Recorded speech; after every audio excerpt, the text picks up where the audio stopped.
and I will shorten my summary at the end. So you will all have your time. Okay. Okay. Thank you.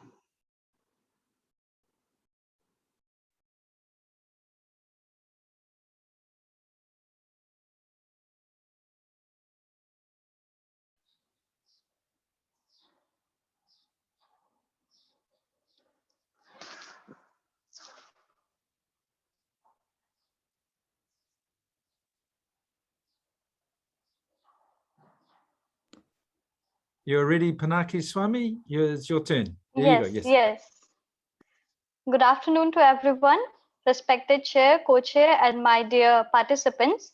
I am Pinaki Swami, a graduate from Assam Agricultural University, Jorhat, India. So today I'm going to speak about integrated farming system for food security and nutritional security in hilly regions.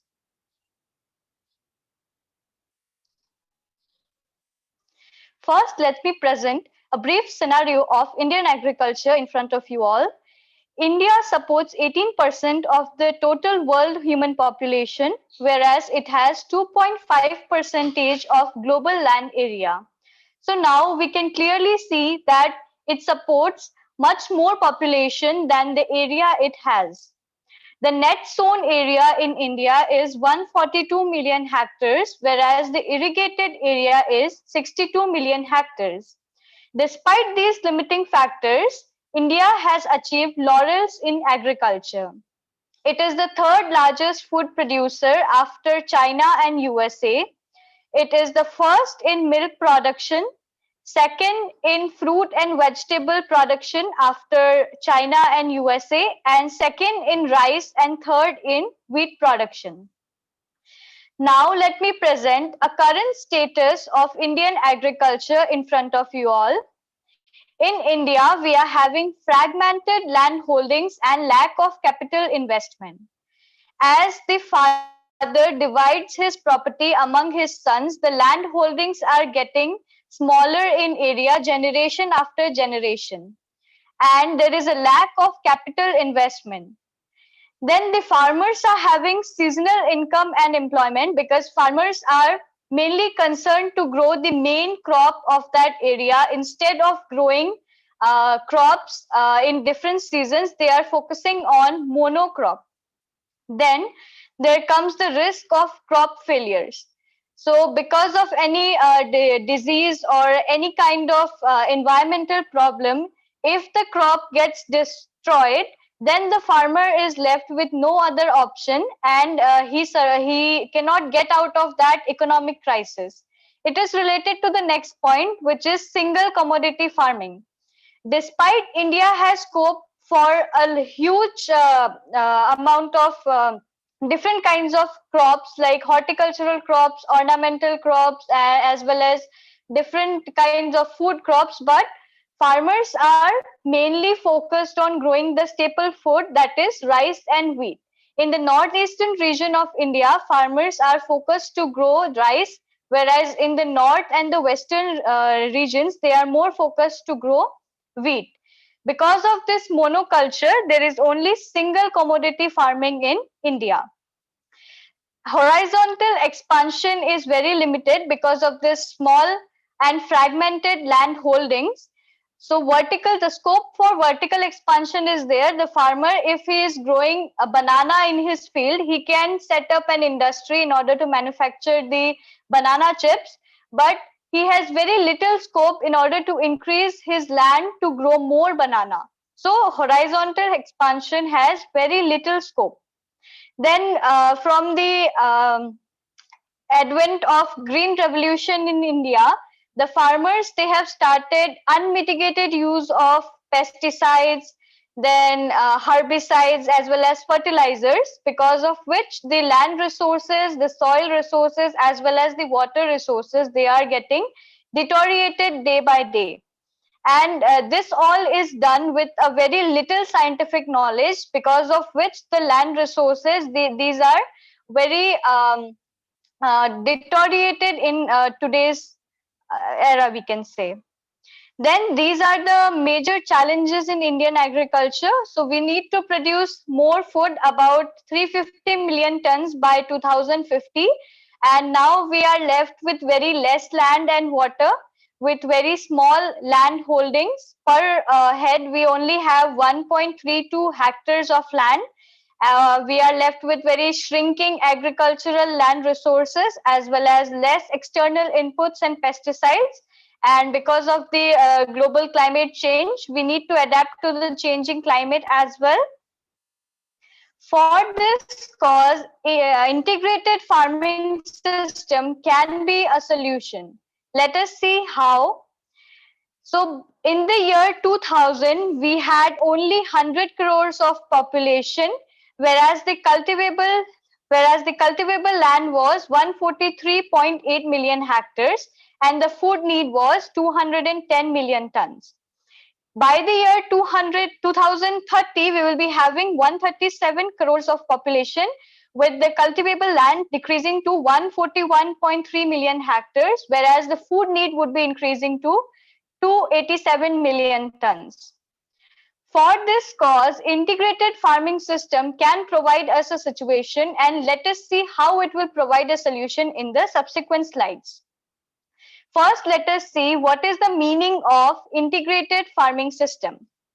It is the appropriate combination of farm enterprises like crops, livestock, fishery, poultry, and the means available to the farmer to raise them for profitability. It interacts adequately with environment without dislocating ecological and socio-economic balance on one side and attempting to meet the national goal on the other side.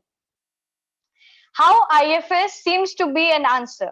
Firstly, it provides a food security. If a farmer is having both livestock as well as crop in his field, then food security will be there. Even after infestation of disease in his crops, he will be able to survive with the hope of the presence of livestock. As well as it will also provide nutritional security. He will be able to get a more balanced diet than simply growing one kind of crop in his land. If he integrates different components in his farm, like livestock, aquaculture, bee culture, then also horticultural crops, also food crops, then he will get a more proper nutrition from his whole land. Also, it will provide financial support to the farmer. How? Because integrating all these components will render him a round the year employment, which otherwise growing only one crop would not be able to give him.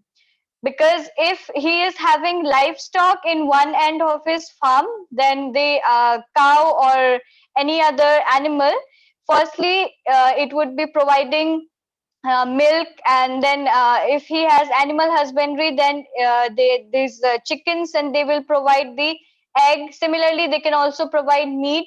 So there is around the year financial security for the farmer. And most importantly, it will also provide environmental security, because the waste generated from the farm, it can be used to feed the cattle. The waste generated from the cattle, it can be used as manure in case of crops. So most importantly, as today we are facing the environmental crisis, so this integrated farming system provides environmental security. It provides sustainable use of land, water, and other bioresources. This is an example of integrated farming system, where there is a farmer family. They invest their labor and capital firstly to grow the crops. Then they invest their labor and capital also to manage the livestock. And in return from crops, they will be getting the food and cash. Again, in return, they will be getting food and cash from the livestock as well. Then crops, they can be used to feed the livestock. They will be getting fodder out of the crops. And in return, the livestock, it would provide manure for better growing of the crops, as well as if there are bullocks in the livestock, they will also provide the power. Then there are different components of integrated farming system, like field crops, vegetables, fruit cultivation can be there, poultry farming, livestock integration, duckery, aquaculture, agroforestry, beekeeping, mushroom cultivation, biogas plants. There can be many components in the integrated farming system. Again, there are linkages in IFS. The crops provide us fodder, feed, employment, also income. It is a major source of income. Then animal, poultry, goat, they all provide us dung, urine, pest control. They help in pest control, droppings. Employment is a very important factor which is involved in all of these industries. Then there are different kinds of integrated farming systems. These are named basically on the components which are involved in them. Like in crop livestock farming system, the farmer can integrate livestock as well as crops. Then in crop livestock fishery farming system, he can also add the component of fishes. Again, we have livestock poultry fishery farming system, crop poultry, fishery, mushroom farming system. He can also integrate the mushroom farming. Likewise, we have different types of integrated farming system according to the climate of that particular area. Then most importantly, we are having numerous advantages of integrated farming system. First of all is it will provide a regular income and year-round employment. So as I mentioned earlier also, by the use of integrated farming system, the farmer can be economically stable. He firstly will get year-round employment as well as regular income. Then it also provides food and nutritional security. The farmer, he will be able to consume a more balanced diet with an integration of different vitamins, minerals, proteins, and he will be able to get a good and balanced diet. Eco-recycling of agriculture residues, byproducts, and waste. So as I told, the waste from one land, it can be used as the input for the other. This is the main advantage in integrated farming system. The loss is very less and the waste production is very less. Better soil quality for sustainable agriculture. We are not using the hazardous chemicals for our farming systems, which will improve the soil quality for further agriculture in the future. Then minimization in pollution hazards, very less production of waste would be there. Improves the microclimate of that area because integration of animals would be there. Then with animals, we'll be keeping different crops. So it would provide a better stable environment of that particular area. Conservation of natural resources. We do not need to take up different kinds of inputs from the other sources. Rather, we can conserve the natural resources at the particular place we are having this integrated farming system. It also minimizes the risk of failure in productivity. If the crop is affected, then we will be able to get income from animal husbandry, from livestock, from other mushroom cultivation. So we do not just need to depend upon one kind of component. So this we practiced in one hilly region. In 1 hectare of land, we did the integrated farming system. Thank you, Pinaki. Your time is almost up. Can you just get to the conclusion? Yeah, I can. So this system we adopted in 1 hectare of land. We assigned different area to the different components.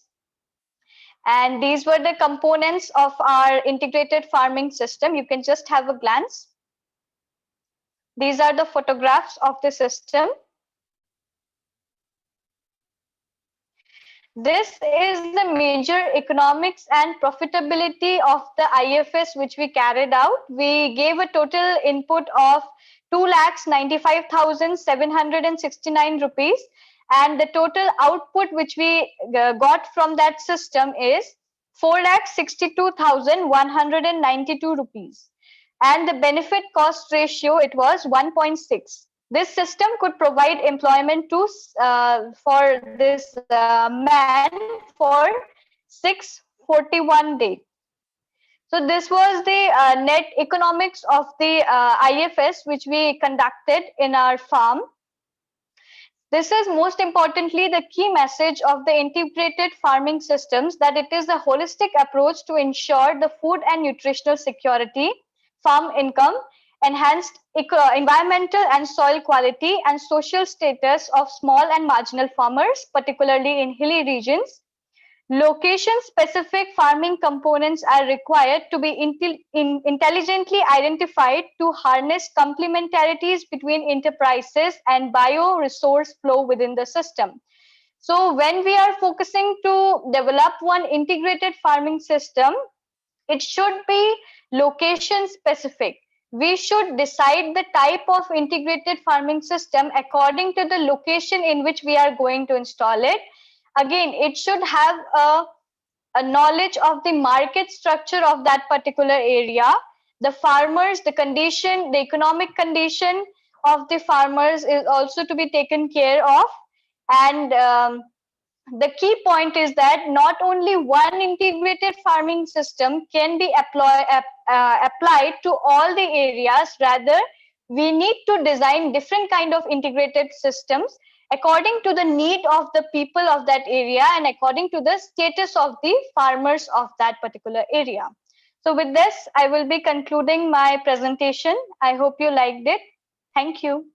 Lovely. Thank you very much, Pinakaswamy. And Hamid Harap, I see that you are there. You are ready?